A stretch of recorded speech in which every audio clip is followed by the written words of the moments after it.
Bienvenue sur Work in Process, le podcast dédié aux entrepreneurs qui veulent bosser moins mais mieux en ayant une croissance pérenne. Alors, si vous voulez allier croissance et sérénité, performance et flexibilité, abonnez-vous. Ce podcast va devenir votre outil préféré. Je suis Marine Aubaré, business designer. Ma passion ? Décortiquer vos problèmes et vous proposer des solutions innovantes et performantes. Bienvenue dans l'aventure. Bonjour à tous et bienvenue dans un nouvel épisode de Work in Process. Aujourd'hui, je vous propose un épisode axé problème-solution. On va voir ensemble 7 solutions pour bien gérer plusieurs projets à la fois. Parce que oui, quand on est entrepreneur, on peut être amené à gérer plusieurs projets en même temps. Et contrôler toutes les variables de chacun de ces projets, ça peut être compliqué. S'assurer que les délais sont respectés, par exemple, que les gens ne se surchargent pas de travail, ou identifier même les priorités au sein de ces projets, c'est parfois un vrai casse-tête. Heureusement, il y a des solutions. Que vous ayez des difficultés à organiser et gérer le travail sur différents projets à la fois, ou que vous vouliez optimiser votre gestion de projet pour justement ne pas être sous l'eau, ne pas être surchargé, cet épisode est fait pour vous. On commence tout de suite avec la première problématique que j'ai pu rencontrer, c'est lorsque l'on manque de visibilité sur l'ensemble de ces projets. Par exemple, quand vous devez gérer plusieurs lancements de produits ou d'offres, vous devez connaître le nombre exact de lancements que vous voulez faire. C'est-à-dire quelles sont les ressources nécessaires pour assurer ces lancements et à quelle date ils sont prévus. Du coup, ça nécessite des bonnes compétences en planification, en gestion de projet. Et la meilleure solution pour résoudre cette problématique, c'est de planifier et de gérer tous vos projets au même endroit. Pour ça, vous pouvez utiliser des outils de gestion de projets en ligne comme Asana, Notion ou ClickUp. Deuxième problématique, vous remarquez que parfois il y a des incohérences entre les livrables et les processus que vous avez définis. Alors ça arrive plus souvent qu'on ne le pense. Parce que en l'absence de processus, en termes de gestion de projet, chaque projet peut être géré de façon arbitraire, un petit peu à la carte. Et les conséquences, c'est quoi ? C'est d'avoir des livrables qui parfois peuvent être incohérents, qui ne se ressemblent pas d'une fois à l'autre. Ça inclut aussi des pertes de temps, des pertes de ressources à chaque fois qu'on gère un nouveau projet puisqu'il faut recréer un processus. Et surtout, le plus gros risque, c'est de passer à côté de certaines informations et donc de passer à côté du projet tout entier. Alors pour résoudre ce problème-là, moi ce que je vous conseille bien évidemment, c'est d'être sûr que la topographie de votre projet, les processus, les responsables et les ressources soient clairs dès le départ. En gros, assurez-vous que votre cadrage est optimal. Concrètement, vous devez vérifier que tous les objectifs, les étapes, les ressources, les timings, les moments auxquels ces étapes sont prévues et les personnes qui vont effectuer ces tâches, que tout ça soit clairement défini. Vous pouvez bien sûr prévoir du temps en plus dans votre projet pour justement tout ce qui est retour client ou retour collaborateur si vous bossez en équipe pour faire des feedbacks et pour optimiser justement votre gestion de projet. Ça peut d'ailleurs être un de vos objectifs. La troisième problématique que j'ai pu remarquer en accompagnant des clients, c'est d'hésiter par rapport au projet à lancer. Lequel va être prioritaire par rapport à soi ou à son équipe si on bosse en équipe. Alors, ça peut être tentant de se lancer sur les projets les plus faciles parce qu'on se dit ceux-là seront bouclés rapidement et je pourrai enchaîner sur des projets un petit peu plus complexes. Sauf que c'est pas forcément comme ça que ça fonctionne. Une des solutions possibles, c'est d'établir un ordre de priorité en prenant en compte l'impact que chacun de vos projets va avoir sur l'atteinte de vos objectifs et de votre business. En gros, les priorités, celles que vous devez faire en premier, ce sont celles qui vont coller au plus proche de vos objectifs. et qui vont donc vous aider à vous rapprocher de leur réalisation. Du coup, quand vous allez définir ce classement, cet ordre de priorité, moi ce que je vous invite à faire, c'est de le faire à 2 niveaux. Le premier niveau, c'est un niveau macro, c'est-à-dire de repousser par exemple un projet qui aura une faible valeur ajoutée sur un prochain trimestre pour prioriser un projet qui lui va avoir un gros impact sur vos objectifs.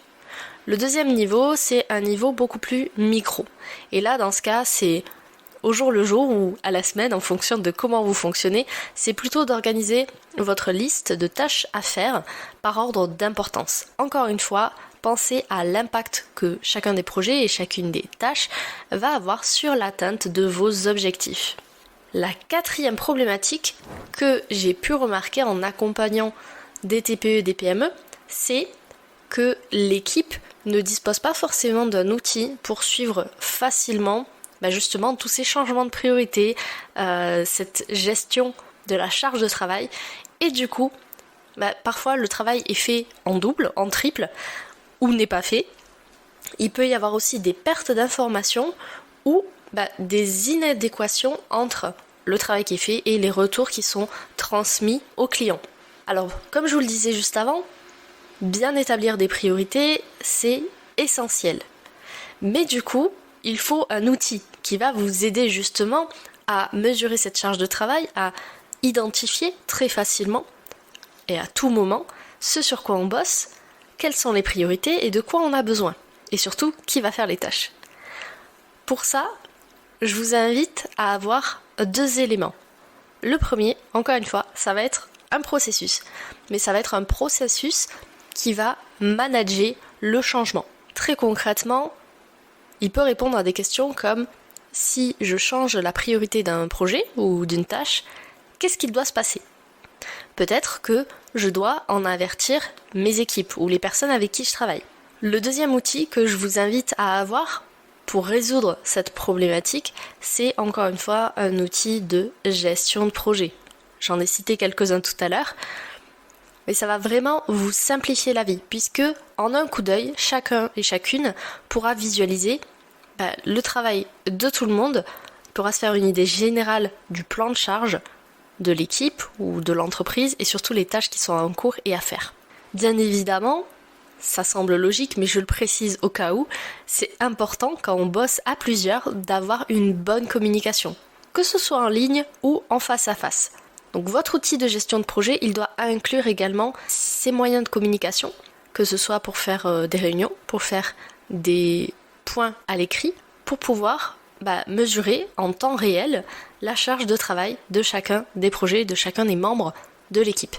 Avant de vous confier la 5e problématique et ses solutions, j'ai un petit challenge pour vous. Si vous aimez cet épisode, qu'il vous sert à avancer dans votre business et que le podcast Work in Process est une de vos ressources préférées, dans ce cas, abonnez-vous sur votre plateforme d'écoute préférée. Laissez-lui 5 étoiles et si vous le pouvez, et ça me toucherait énormément, rédigez un avis positif. Dites-moi concrètement, qu'est-ce que le podcast vous apporte ? Est-ce que ça vous apporte des réflexions, des pistes concrètes à appliquer dans votre business ou de l'inspiration ? Parenthèse fermée, je reviens à l'épisode avec la 5e problématique et ses solutions que j'ai pu repérer. Cette problématique, c'est un souci de coordination entre le travail qui est fait et les deadlines. Ce qui veut dire que très concrètement, on va avoir certaines entreprises, certaines équipes qui vont avoir des problèmes de communication. Ça vient tout simplement du fait que parfois, il manque de visibilité sur le travail des uns et des autres. Du coup, quand par exemple vous devez faire une tâche qui dépend d'une autre tâche qui est effectuée par quelqu'un d'autre, mais que vous ne savez pas si la tâche qui vous est nécessaire pour travailler a été effectuée. Du coup, ça crée des frictions, des frustrations. Et si ça s'accumule, ça peut créer des émotions encore plus fortes, comme de la colère. En l'absence d'infos sur ce que font les personnes qui travaillent avec nous, on manque un peu de contexte pour effectuer notre propre travail. Alors que, en gérant bien la communication, et c'est la solution à cette problématique, en gérant bien la communication, on donne aux personnes avec qui on collabore, que ce soit notre équipe, nos clients, nos fournisseurs. On leur donne en fait tous les outils pour bien faire leur travail. Bien communiquer, c'est s'assurer que le projet soit beaucoup plus une réussite qu'auparavant. La 6e problématique que j'ai pu repérer, c'est que très concrètement, on n'a aucune idée de la charge de travail de chaque membre de l'équipe. Est-ce que les gens bossent trop, pas assez ? Très concrètement, au jour d'aujourd'hui, peut-être que vous ne le savez pas. Et ça marche aussi si vous êtes solopreneur. Le souci dans la gestion de projet, c'est que ça demande des compétences de planification. Et à ce niveau-là, pour pouvoir planifier, intégrer vos projets dans votre agenda, il faut que vous ayez un moyen simple et facile de visualiser l'ensemble du travail qu'une même personne doit effectuer. Tout projet confondu. En gros, si vous bossez en équipe, vous allez dépendre en quelque sorte de cette équipe pour savoir si la charge de travail est trop élevée ou trop faible. Anticiper les problèmes, les imprévus, comme par exemple le non-respect des deadlines, ça devient très compliqué. La solution pour cette problématique, c'est encore une fois de gérer tous vos projets au même endroit. De préférence sur un outil digital. Comme ça favorise l'agilité, la flexibilité. Mais en plus de ça, ce qui va être important, c'est de bien connaître les personnes avec qui vous travaillez. Rajoutez un peu d'humain dans vos systèmes. Et pour ça, vous allez devoir apprendre à repérer finalement qui sont les personnes qui travaillent avec vous, qui sont surchargées ou sous-chargées. Est-ce qu'il y a des conflits dans les tâches, justement ? Est-ce qu'il y a des dépendances à faire ?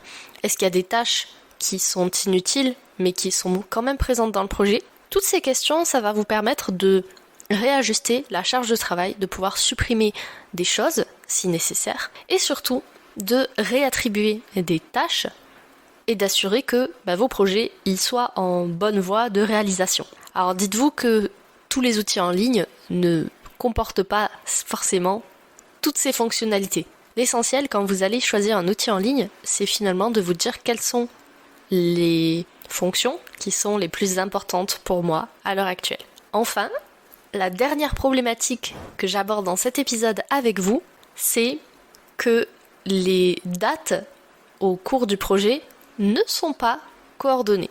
Par exemple, vous avez des collaborateurs qui sont surchargés, on l'a vu précédemment. Du coup, certaines tâches vont être bloquées, ce qui fait que vos projets vont prendre du retard. Et ça peut faire très rapidement un effet boule de neige qui a un effet dévastateur sur votre business si vous le laissez perdurer. Concrètement, comment résoudre ça ? La première chose, c'est de planifier chacun de vos projets en gardant en tête tout ce qui va se passer dans votre business. Tous les projets, oui. Même si vous prenez soin de bien planifier un projet, on n'est pas à l'abri des imprévus.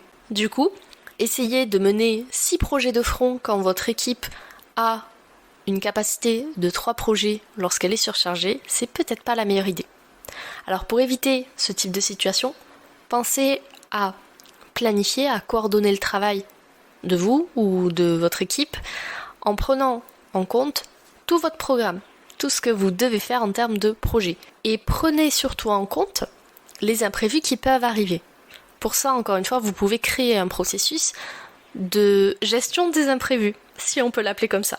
Échelonnez toutes les dates de début de vos différents projets, en prenant en compte, bien évidemment, votre capacité de charge de travail. Et ça va dépendre d'une entreprise à l'autre et d'une période à l'autre. Ensuite, prenez en compte les dépendances entre les tâches. Si par exemple, vous travaillez sur un site web, que vous devez en faire la refonte, le recréer, vous ne pouvez pas publier le nouveau site web sans avoir effectué les tâches précédentes, c'est-à-dire retravailler l'ergonomie, l'expérience utilisateur, l'arborescence, peut-être le design, et ainsi de suite. Lorsque vous bossez sur les dépendances, pensez à bien identifier quelle tâche dépend de laquelle. Parfois, plusieurs tâches peuvent être faites en parallèle par différentes personnes, et ça c'est important de le souligner sur votre outil de gestion de projet.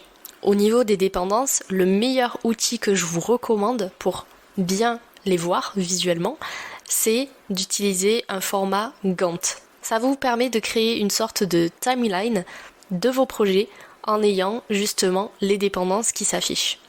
Et enfin, sur cette tâche-là, c'est important d'identifier les tâches qui vont faire double emploi. C'est-à-dire que si, par exemple, votre travail c'est de créer des sites web et que le même travail sur une tâche doit être réalisé pour 2, 3, 4, 5 projets différents. Dans ce cas, regroupez-le.